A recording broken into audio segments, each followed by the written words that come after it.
Quand Détroit finançait Berlin, l'incroyable histoire oubliée de General Motors pendant la Seconde Guerre mondiale. Que penseriez-vous si l'on vous disait que l'une des plus grandes entreprises américaines a indirectement contribué à l'effort de guerre nazi, tout en étant indemnisée par les États-Unis après la destruction de ses propres usines allemandes? Entre patriotisme affiché et profits inavoués, l'histoire de General Motors durant la Seconde Guerre mondiale dévoile une face sombre du capitalisme mondial. Plongeons dans cette vérité troublante, longtemps dissimulée sous les cendres de l'histoire. Une filiale stratégique au cœur du Troisième Reich. En 1929, General Motors, le géant américain de l'automobile basé à Détroit, rachète la société allemande Opel.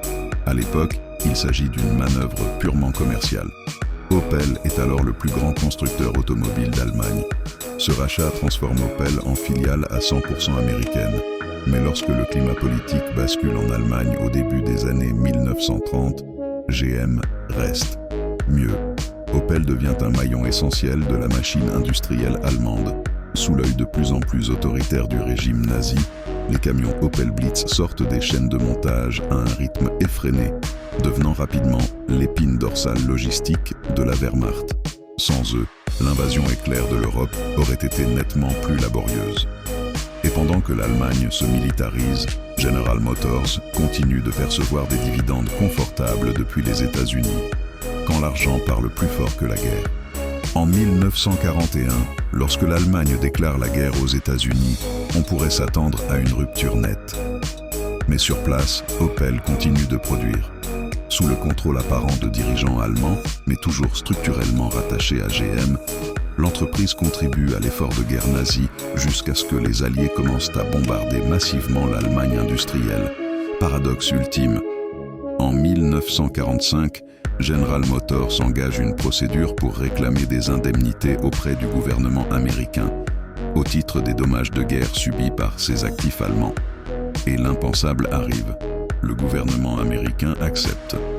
GM reçoit plusieurs millions de dollars pour compenser la destruction de ses usines Opel, détruites par les bombes alliées destinées à affaiblir Hitler. Mais ce n'est pas tout.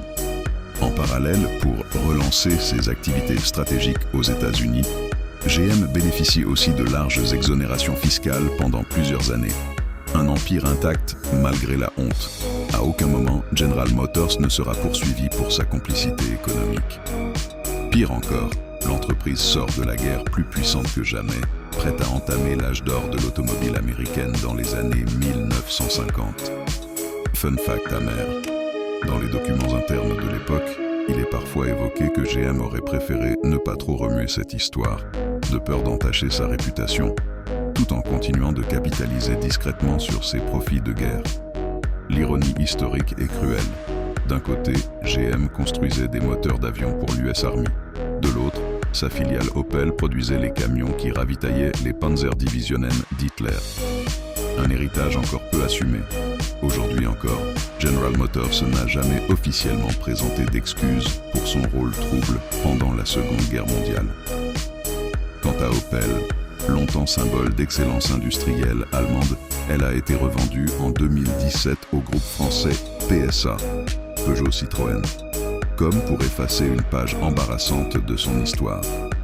L'affaire General Motors Opel rappelle une leçon essentielle. Dans certaines circonstances extrêmes, la frontière entre patriotisme et profit devient diablement fine. Et si General Motors n'avait été que la partie émergée d'un iceberg bien plus large? À suivre, dans notre prochain article, l'histoire secrète d'IBM et ses machines au service de l'Holocauste